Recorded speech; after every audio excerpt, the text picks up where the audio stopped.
Really? It's, it's asking too much. I imagine a lot of women, when first faced with what I'm about to propose in this video, would laugh, like I was suggesting something ludicrous, laughably unreasonable. It has to be a joke. Patently misogynistic, though, if I keep it up, which is to say, if I keep insisting that my proposal should be taken seriously by at least wives, probably by long-term girlfriends too. So here it is, and this kind of springboards off of my recent 3-part mini-series. Link in the wiener bar.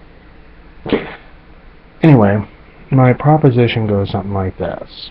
Well, but first, I have to open up a history book or two. More links down below. And harken back to, well, prehistory actually, which means it's all, even more than normally, even more than usual, it's all speculative and subjective. Pretty much anybody's guess is as good as anybody else's guess. Pretty much, but not completely. I mean, it's not going to hurt to have a little faith in the study of anthropology. Simply put, anthro's not a bad place to start if questing for answers to questions like which gender was traditionally forced to discover more, which gender has been given the opportunity to discover more, to invent more, and which gender has traditionally been rewarded for sitting back and waiting to find out which tribe member of hers will do the better discovering, the better hunting, and very often when she'll attempt to please that putative better hunter/inventor. And if he finds her attractive, then she wins half of whatever he discovered or hunted down or etc. So it's the safe route. And she gained this much not by sitting on her hinder, but by gathering fruits and veggies and digging up roots and checking on nearby traps for small game and more. And then mooshing some of that fruit juice into her hair to make herself more attractive, so that she'd draw the attention of someone of the other gender, an individual who, more often than not, did not invent that new awesome invention, but instead was just another member of the hunting party and lugged home a bison or a mammoth. Long story short, we all have our own mythical or mystical versions of what allegedly happened a long time ago on this planet. Here's part of mine. I think men as a gender have contributed more to lengthening our human life expectancy than women, via our constantly improving defenses against animals that would predate us, inventing the lion's share of the labor-saving devices, and dreaming up a higher percentage than what women dreamed of what ended up being life-extending medical improvements. Now, some would argue that since it's been women gathering the herbs and fruits and veggies, that it would make sense that some medicines, maybe probably even most medicinal herbs, were first found by early human females. Countering that, though, is the fact that the vast majority of surgical procedures have been developed by male doctors and male researchers, and recently, and we have this thing known as modern surgery to thank for most of the years that have been added to our lifespans. And again, LSS, kind of subtitling here, excuse me. Throughout history, and up until relatively recently, we humans lived to about 30. Now, due to medical breakthroughs and safety improvements asked for by women, but mostly designed, invented, developed, built, locked, and loaded by us men, we, that is, both genders, we all live an average quite a bit longer. Men live to about 70 here in America, and women live to about 77. So here's my proposition, and it's just a request, not a demand in any way, shape, form, or fashion.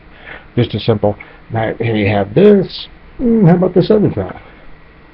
And right away, I know the first response, after I finally spit it out, if I finally get out my proposal, my first response that won't be purely an emotional reaction to my proposition will be something like the following.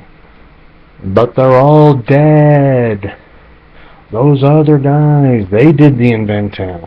They isolated penicillin, you didn't. They invented the wheel, you didn't. Grog came up with the club, you didn't. They invented the Gatling gun, you didn't. Right. You know, of course, almost every single inventor of a life-extending development is now dead. So why should a living wife or girlfriend do something now that addresses, in a payback sort of way, these long-dead inventors and discoverers of things like gunpowder? Ignaz Semmelweis, a male obstetrician, with his hand-washing medical developments that Louis Pasteur is credited for, almost single-handedly is responsible for half the world's population currently being alive. But he's not alive to thank. Here's the rub. We outthunk ourselves. We thought up so many medical improvements that we are now outliving one of our organs. And the cancers that attack these organs are killing many of us by age 50. We only used to live to 30, so it didn't matter throughout most of our existence that this organ, if left in disuse, would develop cancer. You know, and here I'm referring to the old use it or lose it axiom. Australian studies have shown, Australian studies have shown that if a man has 2 orgasms a week, he'll lower his chances of getting prostate cancer by 33%.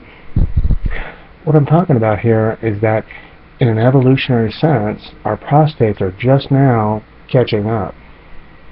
And 2, what good is a wife if she can't pleasure her man twice a week? It's the least she could do. I mean, if the word love actually has a capital L version of itself, and she truly loves her man. You really love this guy, quote unquote? Someone might ask a typical wife of a man with prostate cancer. Okay, you really love this guy, and you've been with him for 40 plus years, which certainly sounds like love to me, but why can't you help him achieve 2 orgasms a week? And if your vagina is all floppy like a wizard's sleeve, you have other options, like your mouth or whatever. But you really want to call that thing that you and he share love, capital L, love. Really? And you can't do this one little favor? Twice a week? That's asking too much. Really? We men extended your average lifespan to 77 years. What was 30 is now 77. We added 47 years to your life on average. And this is how you thank us?